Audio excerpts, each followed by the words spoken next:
20% de salaire en moins et que pour cette raison-là, quand elles arrivent à la retraite, elles perçoivent des pensions de misère de 40% inférieures à celles des hommes. Ces inégalités dans notre République au XXIe siècle sont inadmissibles, inacceptables et tous les index du monde n'arriveront jamais à les effacer. Le seul moyen de le faire, c'est par une loi ferme, efficace et qui dit que dans les 6 mois qui viennent, l'égalité salariale doit être faite dans toutes les entreprises de France. Sinon, ces entreprises doivent être mises sous la tutelle d'un administrateur judiciaire qui l'imposera par la loi. C'est ça que nous voulons mettre en œuvre dans notre pays et qui rapportera 8 milliards de cotisations pour nos caisses de retraite. L'égalité salariale, l'égalité entre les femmes et les hommes, ce ne sont pas des paroles, ce sont des actes clairs et nets qu'il faut mettre en œuvre et c'est le combat que nous portons ensemble. Enfin, moi j'ai voulu venir ici avec Ian Brossat et tout simplement parce que l'action que vous menez aujourd'hui est peut-être une des plus belles actions à laquelle j'aurais pu participer depuis 2 mois et demi et je sais que c'est pas terminé. Nous sommes à Versailles, c'est symbolique. Symbolique du pouvoir du peuple de France de réussir à abolir la monarchie et de construire la République. Et en étant ici, et en réussissant ici sur ce parvis, à unir les paysans, les cheminots, les métallos, les énergéticiens, vous faites la plus belle union, celle du peuple de France, celle qui nous nourrit, celle qui nous chauffe, celle qui produit nos usines et qui les font tourner. Vous faites la plus belle union, celle du peuple de France, celle d'une France belle et rebelle, belle et beau comme vous êtes tous ici rassemblés. C'est ça la France que nous voulons défendre. Nous voulons une France d'un travail qui nous émancipe, qui nous permet de vivre dignement. Nous voulons une France du progrès social et de l'égalité. Nous voulons une France de la justice sociale et c'est le combat qui nous rassemble ici. Quelle plus belle union que celle qui rassemble les travailleurs de la terre et les travailleurs de nos services publics et de nos usines.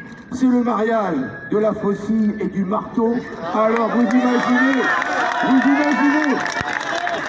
à quel point je peux être comblé.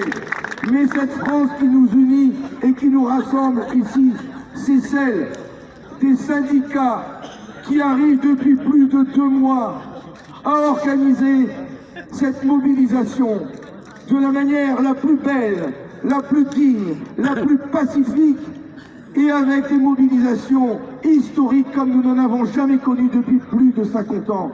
Bravo à cette intersyndical, gloire à cette intersyndical qui a réussi un combat exceptionnel et que nous allons poursuivre ensemble. Je suis fier d'être ici aussi, à vos côtés et à côté de mes collègues des autres forces de gauche et écologistes, car nous aussi, à l'Assemblée nationale et au Sénat, ces dernières semaines, nous avons mené un combat, tenu le rang, porté les revendications, celles des syndicats, et montré surtout que face à l'augmentation de l'allongement de la vie, il y a dans notre pays les ressources essentielles, les richesses essentielles permettant de tenir compte de l'allongement de la durée de la vie. Et d'ailleurs, au lieu de citer tous les jours le Conseil d'orientation des retraites, le fameux corps, ce gouvernement ferait mieux d'écouter les corps de ces hommes et de ces femmes abîmés par des années de travail sur les chaînes d'ateliers ou dans les champs.